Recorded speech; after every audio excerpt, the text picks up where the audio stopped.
rek comme ni nga xamante ni la ko baaxoo alxames bu jot rek ñi génn foofu ci Walfadjri di ànd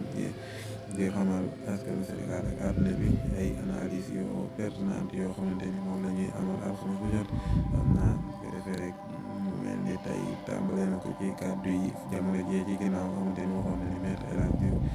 kere bi di woo Ousmane Sonko la fa indi woon Maître El Hadji Diouf da doon réeral Sénégalais rek ne soxnaam moom lan tuddoon ci affaire yi luubal affaire xaalis ñu ko waroon koo àtte jour boobu mais àtte ba mujjee yebbi xam ne loolu moo ko fa indi woon bu ko defee nag dafa bëggoon a réeral Sénégalais yi ku ko gis foofu ne affaire mbiru Sonko di daal ko indi mais loolu indi ko foofu ginnaaw loolu Cheikh ki nga xam ne mooy Maître El Hadji Diouf génnoon na def déclaration dem bay dendale kii di Cheikh Bara Ndiaye ay saago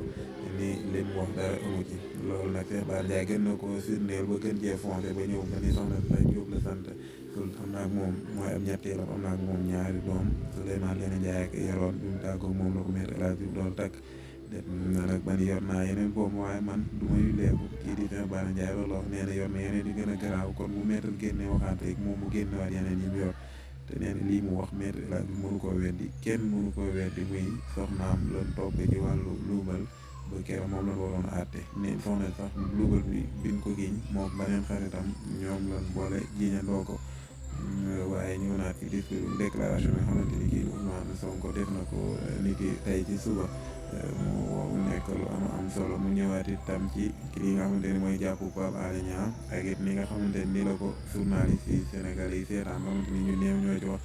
ni loolu kat dafa nekk xeex boo xamante ni kii di Macky Sall moom moo ko réussir fexe ba tàqale journaliste yi ñii foog ni ñii dañoo ànd ak pouvoir ñii foog ni ñii dañoo ànd ak opposition mu ni dem ba ku mel ne Aïssatou Diop Fall sax dem di taxaw di ko wax ni kii di Pape Alé Niang dafa faral Sonko mu ni bu fekkee Ousmane mooy Pape Alé Niang dafa faral Sonko kat moom Cheikh Bara Ndiaye nee na kon Pape Alé Niang Macky Sall la gën njëkk a faral ndax jamonoy Abdoulaye Wade moom bokk na ci ñi doon jàppale Macky Sall di invité ci ay plateau moom lu ne mu ni jamono bi nga xamante ni ñu ngi néewal doole kii di Khalifa Sall Pape Alé Niang bokk na ci ñi nga xamante ni chaque jour dañ ci doon amul waaye bu mu génnee ba léegi daal kenn déggul mu wax ci mu ni kon Sonko mii di wax sax bu mu newoon président te jubalul Pape Alé Niang dina dal ci kaw mu ni kon Pape Alé Niang ku bëgg réewam la koo xamante ni day liggéey ngir réew kon lii mooy analyse bi nga xamante ni indiloon nañ leen ko tey fii ñu waxee 221 di leen jaajëfal di leen jox dig daje ba beneen vidéo incha allah wasalaamaaleykum wa rahmatullahi wa barakaatuhu